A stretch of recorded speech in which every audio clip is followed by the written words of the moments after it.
mention that 1,000 Jews from Canada's largest Jewish high school were evacuated because there was a bomb threat. Here's a copy of the threat itself.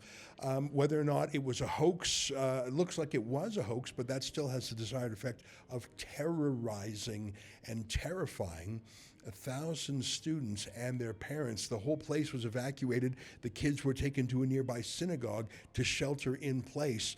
And not a peep from Justin Trudeau as at the hour I'm recording this. He's busy hobnobbing with, well, looking by his Twitter feed, the world's worst anti-Semites. Here he is with Anwar Ibrahim, I think he's the president of Malaysia now, who has an atrocious track record of saying anti-Semitic things.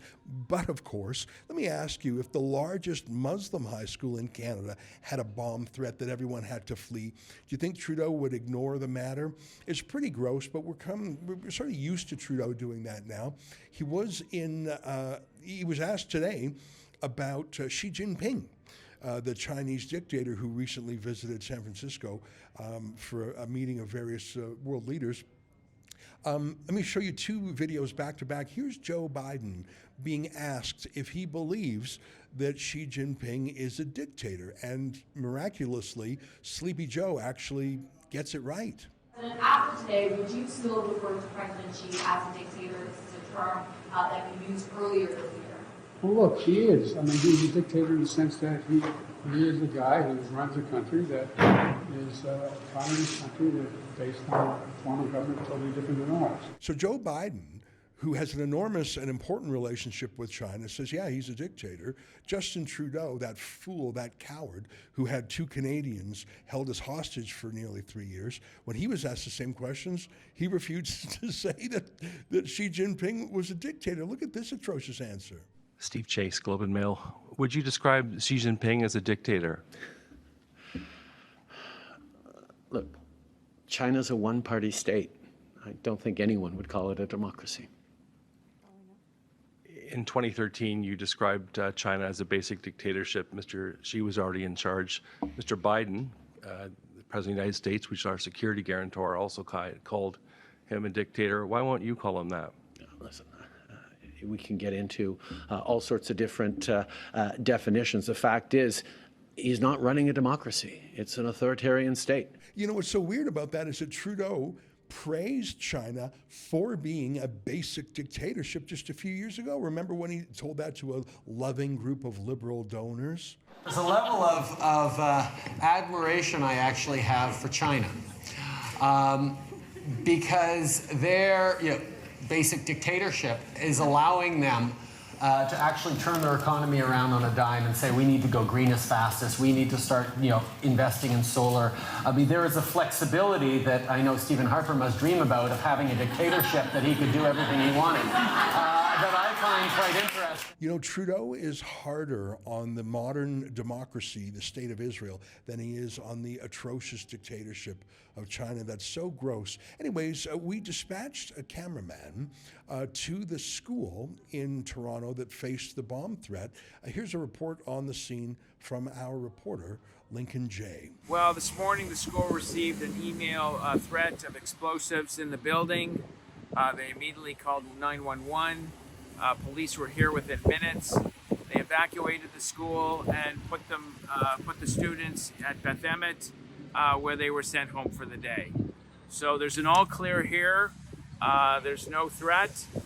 It was obviously a hoax, but it still occurs at a dangerous time where we need everybody to tone down the temperature and to make sure Toronto stays safe and hate-free. Do we know any of the details about where the threat came from? Anything like that? The police are investigating it right now. We don't know where the threat originated from. It came in by email. I trust that, I trust that police will fully investigate it. These are the kind of crimes that you absolutely have to pursue vigorously, because when you've got people who will go to this length, you don't know how far they'll go. Do you think you're going to see a heightened security, police presence at Jewish schools, synagogues in the Toronto area? Well, we already have police at our synagogues. We have police at Jewish schools, as well as private security. Some of them are on duty. Some of them are paid duty. But you know, the reality is that tens of thousands of dollars every week are being sucked from the Jewish community to be safe in a city that should be safe. And there shouldn't be this fear in a city like Toronto. So we need politicians from all levels of government to condemn hate in all its forms, to say that there's zero tolerance, and to make sure there's a strong statement against the roving mobs that are singing hateful chants in our downtown. Final question / comment. What do you have to say about the fact that we're now seeing, kids in Toronto being, targeted as a result of this conflict? You know, it's very scary, and it's a new low. I don't know what kind of person would do this. It's shameful. It's hurtful. It sends people home worried and scared, and that's not what we want in Toronto. We want people to feel confident that they can go about their daily lives in peace and security and freedom, and not be subject to harassment and hate. And that's exactly what this is. Well, thankfully, it was an idle threat, but like I say, the terror was transmitted. Canada is no longer safe. And I think it was Trudeau himself who sort of gave moral permission to every anti-Semite to act out in that way. And I can't just put it all on Trudeau, although by far he's been the worst. Premiers and mayors have most often been silent too, because they can do the same math Trudeau can. There are now 5 times as many Muslim Canadians as there are Jewish Canadians, and although I would like to hope most Muslims don't support this violence, a significant number of them do, and Trudeau wants their votes.